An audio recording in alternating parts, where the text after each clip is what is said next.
அங்க வந்து ஒரு பொண்ணு இருக்கு கட்டும் அம்மான்னு சொன்னேன். பாட்டி பையனுக்கு பேர் என்னது சொன்னீங்க? சிவராஜ். சிவராஜ். அப்பா பேர் என்னது?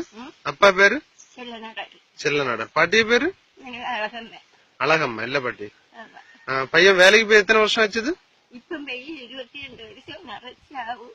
அவங்க மாசம் 27ஆம் தேதி போனேன். எங்க சவுதிக்கா? சரி சரி. அதுக்கு பிறகு ஒரு தகவல் ஒண்ணும் இல்ல. 2 வருஷம் கம்மியாக பண்ணலாமில்ல. 2 வருஷம் பண்ணா அதுக்கப்புறம் எந்த தகவலும் பணம் அனுப்பது ஒண்ணும் இல்ல. ஏதாவது போன் பேசுறது வேற யாருக்காவது மாமா கான்டாக்ட் ஏதாவது உண்டுமா? பண்ணுவான். அவன் என்ன கூட்டிட்டு போவான். காலையில லெட்டர் வர. இப்ப தம்பிக்கு என்ன தெரியுமா இருக்கானா இல்லையான்னு? அவங்க ஒரு இங்க போய் பார்த்தாவ கேரளத்துல. கேரளத்துக்கு போய் பார்த்தாவ இல்ல கேரளத்துக்கு வந்திருக்கான்னு ஒரு ஆள் சொல்லிச்சு. சரி அந்த ஆளு கேரளத்துக்கு போய் பார்த்தாவ கிடைச்சது.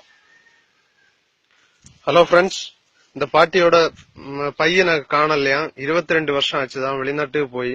2 வருஷம் ஏதோ பணம் அனுப்பியிருக்கான். அப்புறம் 20 வருஷம் எந்த கான்டாக்டும் இல்லையா. முடிஞ்ச அந்த பாட்டிக்கு ஹெல்ப் பண்ணுங்க. பாட்டி ஒற்றைக்கு தனிமையில தான் இருக்காங்க, தாத்தா கிடையாது. அதனால இத ஃபார்வர்டு பண்ணி நிறைய பேருக்கு ஹெல்ப் பண்ணுங்க. பண்ணி எடுத்து இந்த பாட்டிய முடிஞ்சா ஏதாவது ஒருக்கா வந்து பார்த்துட்டு போட்டும். பாட்டிக்கு கடைசி நேரத்து ஆசையா இருக்குதான். அதனால ஃப்ரெண்ட்ஸ் எல்லாரும் ஒரு தயவு செஞ்சு எல்லாருக்கும் ஷேர் பண்ணி நம்மளால முடிஞ்ச அளவுக்கு ஹெல்ப் பண்ணுவோம். தேங்க்யூ.